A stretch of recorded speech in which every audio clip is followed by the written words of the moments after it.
ఇక్కడికి వచ్చిన పెద్దలందరికీ ముందుగా రాజు కందుకూరి గారికి నమస్కారం సార్. సోహెల్ గారు నమస్కారం సార్.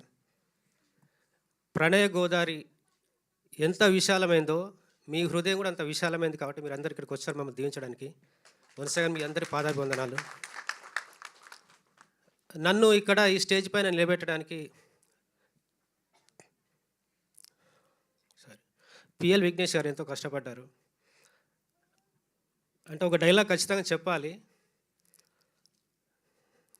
అంటే ఆయన ఎంకరేజ్మెంట్ అంటే ఒకే ఒక డైలాగ్ చెప్పాడు.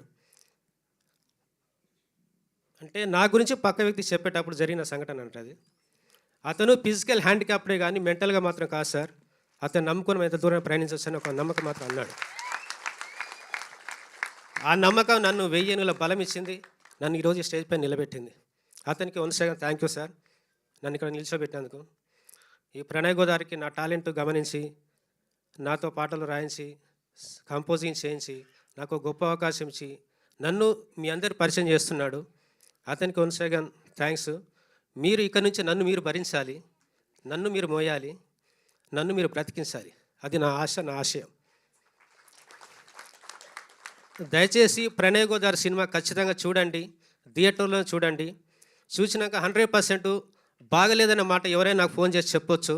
అప్పుడు నేను చెప్పిందంతా ఉట్టి బుర్ర కథలాగా అనుకుంటారు. కానీ మీరు నాకు ఫోన్ చేయలేరు బాగలేదని. ఎందుకంటే 100% బాగుందని చెప్పగలుగుతారు. ఎందుకంటే అంత కాన్ఫిడెంట్గా చెప్తున్నాను. సినిమా ఈజ్ బ్లాక్ బస్టర్, అది మాత్రం చెప్పగలను. మనసున్న వ్యక్తి ఖచ్చితంగా చూస్తే 100% బాగుంది సినిమా అంటారు తప్ప బాగాలేదు మాత్రం అనలేరు. December 13th రోజు ఈ సినిమా చూడండి, ఎంజాయ్ చేయండి. మాకు కూడా మీ కృతజ్ఞతలు తెలపండి. Thank you sir. అందరికీ ధన్యవాదాలు. థ్యాంక్ యూ మార్కండే గారు.